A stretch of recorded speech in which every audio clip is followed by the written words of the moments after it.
Hey guys, welcome to yet another video. And in this video, as you must have seen in the title and the thumbnail, I'll be talking about my experience of getting a full UK driving license, which is very much important and required for lots and lots of jobs. So stay tuned and watch the full video for full complete information. So the process of getting the full driving license generally takes 1 year. It took me more than 1 year actually. It generally takes 1 year considering the backlog because of COVID. So the first foremost step will be to get your provisional license. So you go online and apply directly via the DVLA website for provisional license, or you can go to or visit your nearest post office and collect the form, and then you can directly apply for the provisional license. Just submit your BRP or passport as an ID proof and courier it or post it to the DVLA, and then they will issue a provisional driving license. Not much required, it's a very simple straightforward procedure, and I think it costs around 35 to 40 pounds plus 15 pounds approximately for the tracked courier delivery to and fro. So around 50 pounds for provisional license takes around 1 month, and very simple straightforward process. The next important step is to get your theory license. So pass your theory test basically. So to pass your theory test, it's a simple multiple choice questions, 50 questions, and it's 15 videos which are called as hazard perception test. So these two exams are all online. You need to go to the nearest test center and on the computer give the exam online basically.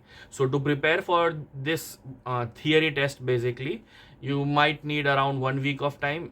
There is an app called DVSA theory test on the Play Store or iPhone store, and then you can download that app, pay 5 pounds and prepare the question bank. There is a question bank of around 857 questions and a set of 40 videos. So it's very simple, rules and regulations, it's all given in that app, and all the questions are coming from that app. So just pay 5 pounds and I think 50 pounds for the test booking. You would get a date 2 weeks or 3 weeks after the later date. So prepare well before going, and passing marks is 43 out of 50. So if you pass 40, if you get minimum 43, you are good to go and your theory test cleared. Now comes the practical test, which is the most important and the most difficult exam in my opinion. It took me 3 attempts, actually 4 attempts. I passed in the fourth attempt, but some of you might be, or some of the people might get lucky or get easy route or easy examiner, and it depends on the person taking your exam basically.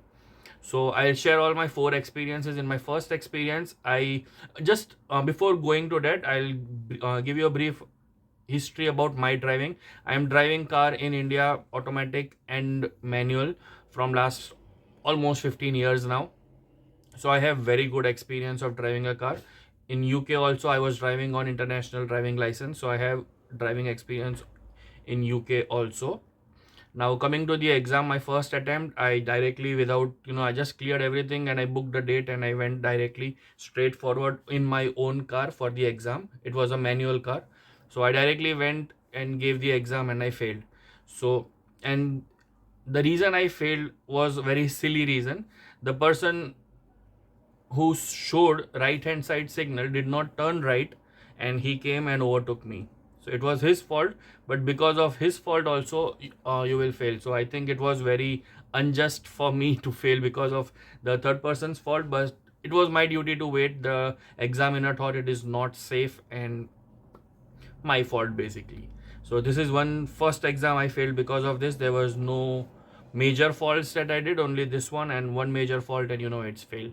You are allowed 15 minor faults. I had only one minor fault, but it doesn't matter. It's just one simple major fault and you are failed. Second time I failed because I missed the signal and I missed the turns, and which ended up me getting into the bus lane and the lane which are not suitable for cars. So I basically entered in a no entry zone, because of which I failed. This one I agree, it was completely my fault, but bad luck, I failed. Third time I failed because I was driving at the speed of 32 miles per hour when the speed limit was 30. It was a digital speedometer, and it clearly showed 32 miles per hour. So because of that I failed. Had it been an analog speedometer, it would have been on 30, 1 or 2 kilometers or miles per hour, would not have made so much of a difference, and I would have passed. But well, that is bad luck.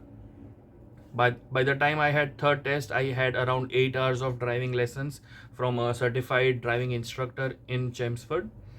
It was very good experience driving with him. And make sure you are also taking, no matter how much experience you have, you take and prepare yourself for these exams, and pay. It costed me 70 pounds for per lesson, so 2 hours lessons, so 35 pounds per hour, which is a lot. But I spent around 1,000 bucks just for driving, practical driving test, which mostly was, I say it's a waste of money, but yeah, it was required, it was important, and it showed me how to drive, how to basically pass the exam. I knew how to drive, but how to pass the exam. So small things keep in mind, and the process is fairly simple if you are driving, but make sure to take driving lessons, and make sure current booking times are around 4 to 6 months in advance. So if you want to, if you are coming here and you have a thought in mind that you want to give this exam, so make sure you prepare and plan accordingly, and do it on time. Do not delay and okay, dekha jayega, we will do it later on. Don't do that. Make sure to apply on time and do the lessons and driving lessons. Basically, all the instructors are also mostly booked, and do it on time basically. And one key thing I also wanted to tell you, that cars are of two types, automatic and manual. The licenses are also of two types, automatic and manual. Most of the jobs will require you to have a full UK driving license, no conditions on it, so you will require a manual license. So if you have a manual license, you can drive an automatic car, but if you have automatic license, you cannot drive a manual car. Keep this in mind always when applying for exam and when booking your test also. And good luck. So that is what I wanted to share my experience basically in this video. And if you have any doubt regarding driving or driving exams or driving lessons, or how to pass, or any tips and tricks, or anything you need to ask about these driving lessons or driving exams, feel free to comment below, and I'll share all the information or knowledge that I have, and I will share the links to various important websites also. Thank you for watching this video, and stay tuned for a lot of more content coming your way. Good luck and have a nice day. Bye.